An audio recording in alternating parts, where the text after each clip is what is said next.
Hello दोस्तों, आज की कहानी का नाम है एक हादसा। ये कहानी शिखा की है। शिखा अपने कमरे में बैठी है और उसके सामने उसके पापा की तस्वीर लगी हुई है। वो उस तस्वीर को देखती है और देखते ही कुछ यादों में गुम हो जाती है और उसकी आंखों से आंसू की धारा बहने लगती है। उसे आज वही सब याद आने लगता है। वह सोचने लगती है, काश मैंने जिद ना की होती। वह और उसके पिता गांव में रहते थे। एक दिन शिखा ने अपने पापा से कहा, आज मैं स्कूल नहीं जाऊंगी। मुझे शहर से कुछ चीज़ें लेनी है, प्लीज़ मुझे ले चलो ना। उसके पापा ने उसे कहा, आज नहीं बेटा, कल चलेंगे। लेकिन उसने एक नहीं मानी। फिर वो ले जाने के लिए तैयार हो गए। वो उसे लेकर के शहर आ गए। शहर पहुंचते ही उन दोनों को भूख लग जाती है।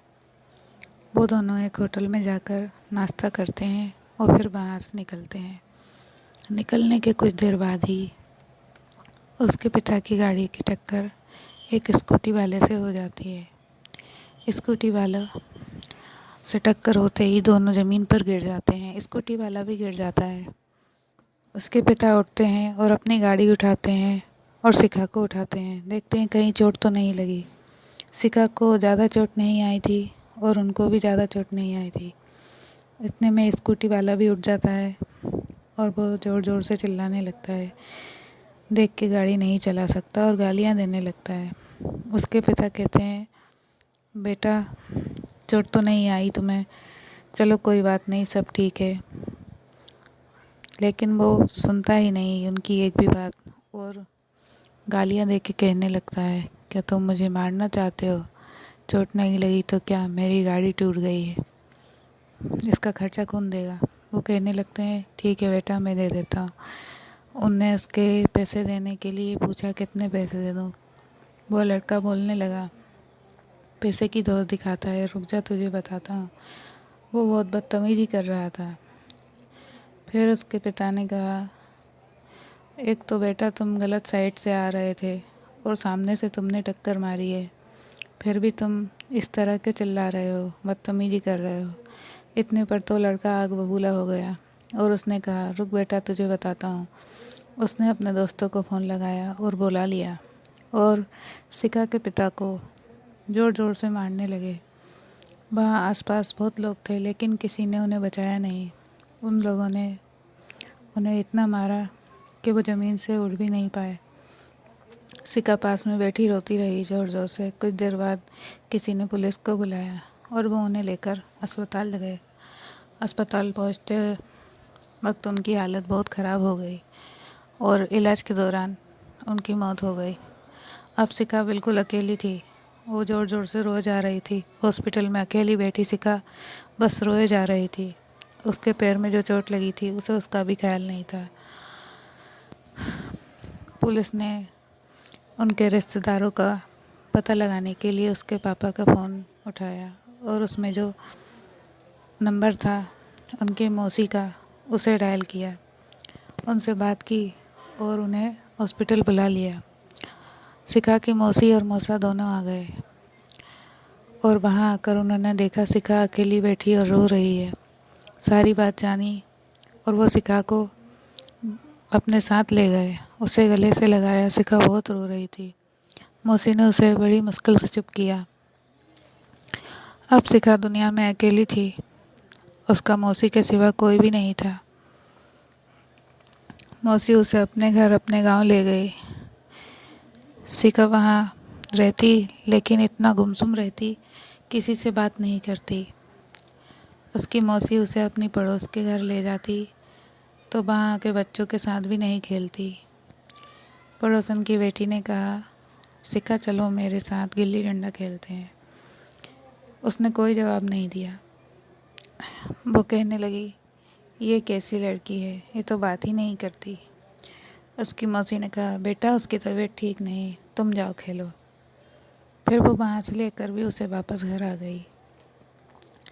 उसने गांव के ही स्कूल में उसका एडमिशन करा दिया, लेकिन वह स्कूल भी नहीं जाना चाहती थी।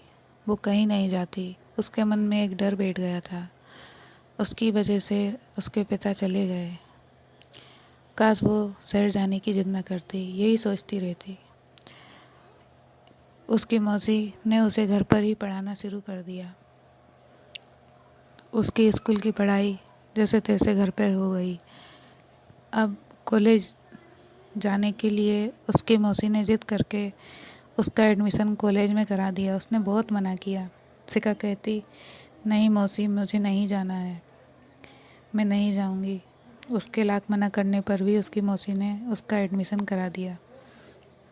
अब वह उसे रोज़ छोड़ने और लेने जाती। धीरे धीरे शिखा शहर के कॉलेज में पढ़ने लगी।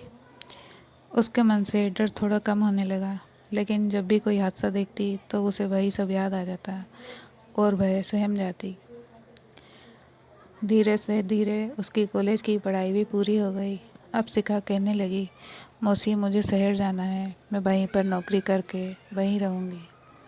उसकी मौसी ने पहले तो कहा, मेरे बिना तुम कहीं रही नहीं हो, तुम वहाँ कैसे रहोगी? फिर भी तुम जिद कर रही हो तो ठीक है, चले जाओ, लेकिन मुझे हर महीने मिलने आना।